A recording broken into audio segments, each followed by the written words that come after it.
Halo, pada kesempatan kali ini kami akan menjelaskan mengenai senyawa beracun dalam bahan pangan untuk memenuhi tugas mata kuliah Kesehatan Masyarakat Veteriner dan One Health, Fakultas Kedokteran Hewan Universitas Udayana.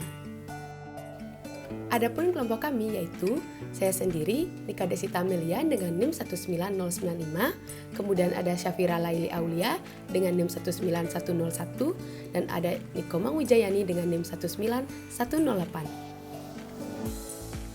Dalam bahan pangan seringkali terdapat senyawa kimia yang tidak mempunyai nilai nutrisi. Adanya senyawa kimia tersebut kadang-kadang beracun sehingga membahayakan kesehatan manusia yang mengonsumsinya. Bahaya yang ditimbulkan dapat berupa bahaya keracunan yang akut atau bersifat menahun dan dapat menimbulkan perubahan sifat atau mutagen. Penggolongan senyawa beracun dibagi menjadi 3. Yang pertama yaitu senyawa beracun alamiah, yang kedua senyawa beracun dari mikroba, dan yang ketiga yaitu senyawa beracun oleh residu dan pencemaran. Yang pertama yaitu senyawa beracun alamiah.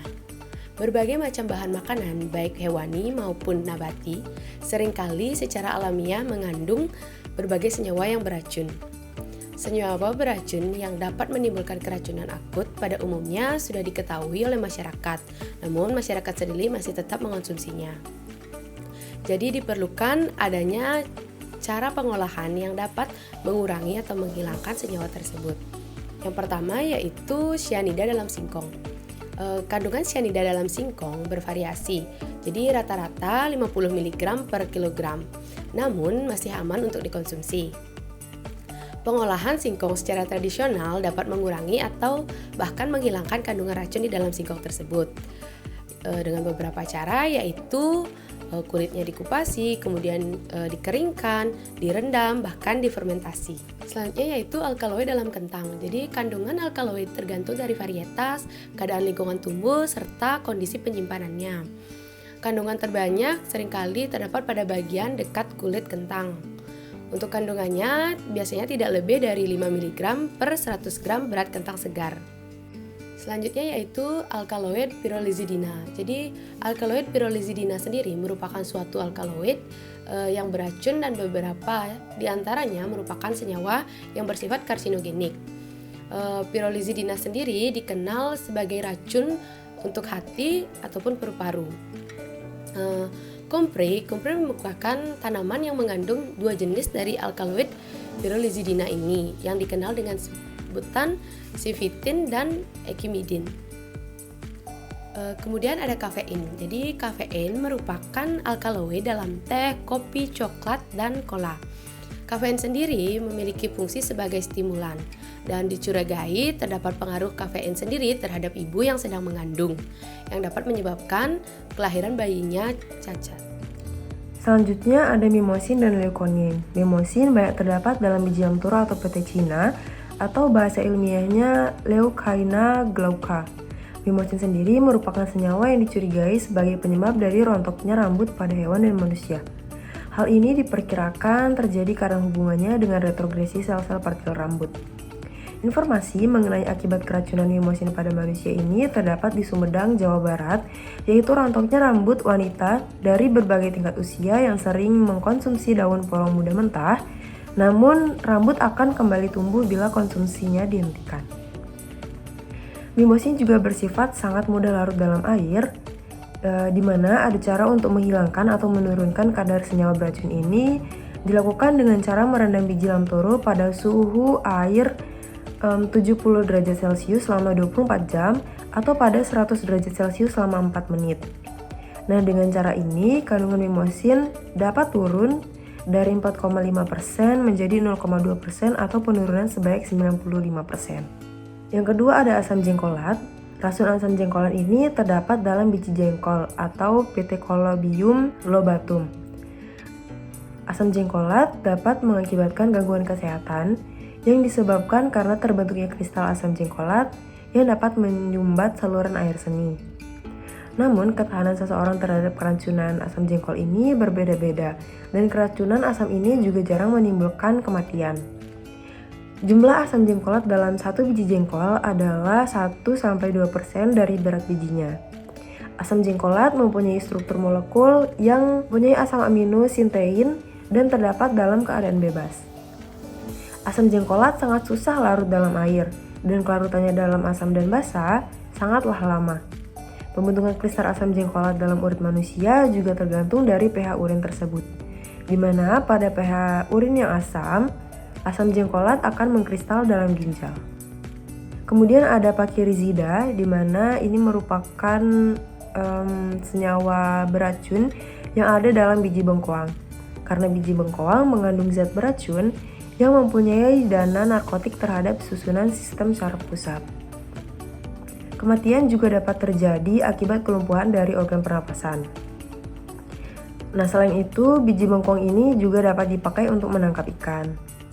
Namun, agar tidak keliru, yang biasanya dimakan manusia adalah umbinya, yaitu bengkoangnya, sedangkan biji bengkoangnya itu jarang sekali dimakan manusia. Next ada saponin. Saponin sendiri merupakan glikosida dalam tanaman yang terdiri atas gugus sapogenin atau triterpenoid C30, gugus heksosa, pentosa, atau asam uronat. Senyawa ini mempunyai rasa pahit dan berbusa bila dilarutkan.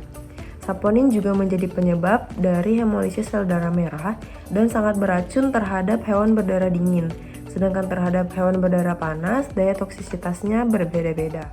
Kemudian goitrogen. Nah, goitrogen ini merupakan tioglisida yang bersifat antitiroid. Terdapat dalam familia Coniferae. Adanya senyawa ini menimbulkan rasa pedas pada beberapa tanaman. Tioglisida yang terdapat dalam tanaman berkaitan dengan enzim.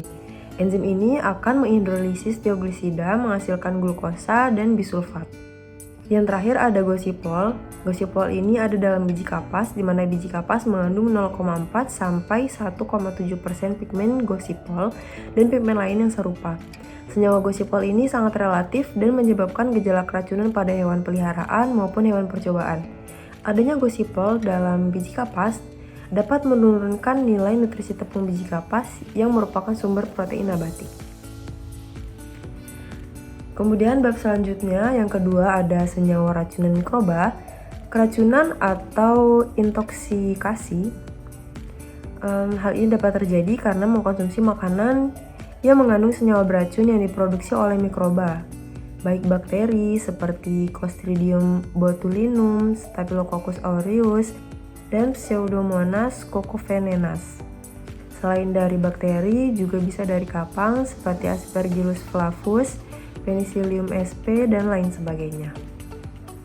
Baik, yang pertama ada Clostridium botulinum. Clostridium botulinum memproduksi senyawa beracun yaitu botulinin, dan untuk keracunan yang ditimbulkan akibat mengkonsumsi makanan yang mengandung botulinin disebut dengan botulisme.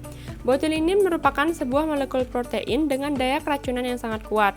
Gejala botulisme timbul dalam waktu 12 hingga 36 jam setelah mengkonsumsi makanan yang mengandung botulinin. Itu dimulai dengan gangguan pencernaan yang akut, mual, muntah-muntah, serta pusing. Selanjutnya terjadi pandangan ganda, setiap benda terlihat menjadi dua, sulit menelan dan berbicara. Kemudian diikuti kelumpuhan saluran pernapasan dan jantung, dan kematian terjadi karena kesulitan bernapas. Korban dapat meninggal dalam waktu 3-6 hari. Botulinin dapat diproduksi oleh beberapa jenis Clostridium botulinum, yaitu tipe A, B, C, D, E, F, dan G.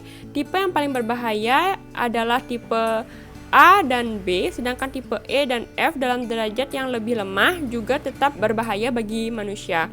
Garam dengan konsentrasi 8% atau lebih serta pH 4,5 atau kurang dapat menghambat pertumbuhan Clostridium botulinum sehingga diproduksi botulinin dapat dicegah. Yang kedua ada Pseudomonas cacovenenas. Pseudomonas cacovenenas dapat memproduksi senyawa beracun yaitu toxoflavin dan asam bongkrek. Kedua senyawa beracun tersebut diproduksi dalam jenis makanan yang disebut dengan tempe bongkrek. Tempe bongkrek yaitu tempe yang dibuat dengan bahan utama ampas kelapa. Tempe bongkrek yang berhasil yakni berbentuk kompak dan putih berwarnanya hanya ditumbuhi kapang tempe Rhizopus oligosporus, sedangkan yang gagal berbentuk rapuh ditumbuhi Rhizopus oligosporus dan Pseudomonas cacovenenas. Bakteri ini yang menyebabkan terbentuknya toksin dalam tempe bongkrek. Pseudomonas Cocovenenans memerlukan substrat minyak kelapa dengan enzim yang diproduksi, mampu menghidrolisis lemak maupun gliserol dan asam lemak. Gliserol kemudian diubah menjadi toksoflavin dan asam lemaknya, terutama asam oleat diubah menjadi toksin lainnya yang tidak berwarna yang disebut dengan asam bongkrek. Pertumbuhan Pseudomonas cocovenenans di laboratorium dapat dicegah dengan pH substrat diturunkan di bawah 5,5 atau menambah garam NaCl pada substrat pada konsentrasi 2,75 sampai 3%. Lalu yang ketiga ada Staphylococcus aureus. Nah, senyawa beracun yang diproduksi Staphylococcus aureus disebut dengan enterotoksin. Dapat terbentuk dalam makanan karena pertumbuhan bakteri Staphylococcus aureus. Disebut enterotoksin karena menyebabkan gastroenteritis. Sumber penularan dari Staphylococcus aureus ini dapat melalui hidung, tenggorokan, kulit, dan luka bernanah. Untuk gejala keracunannya yaitu hipersalivasi, mual, muntah, kejang perut, diare, sakit kepala, berkeringat dingin yang terjadi hanya 1 atau 2 hari. Sesudah itu penderita itu akan sembuh. Biasanya jarang terjadi kematian.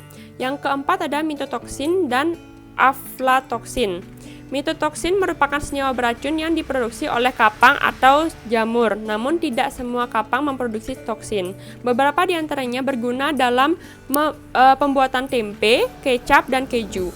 Toksin yang terbentuk terdifusi ke dalam makanan sehingga kebiasaan menghilangkan atau menerok kapang dari permukaan makanan tidak dapat menghilangkan bahaya racun yang mudah terlanjur tersebar.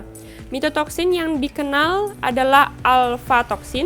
Alfa-toksin merupakan senyawa beracun yang diproduksi oleh Aspergillus flavus, yaitu substrat yang disenangi yaitu kacang tanah, ada jagung dan beras yang mengalami kerusakan selama penyimpanan.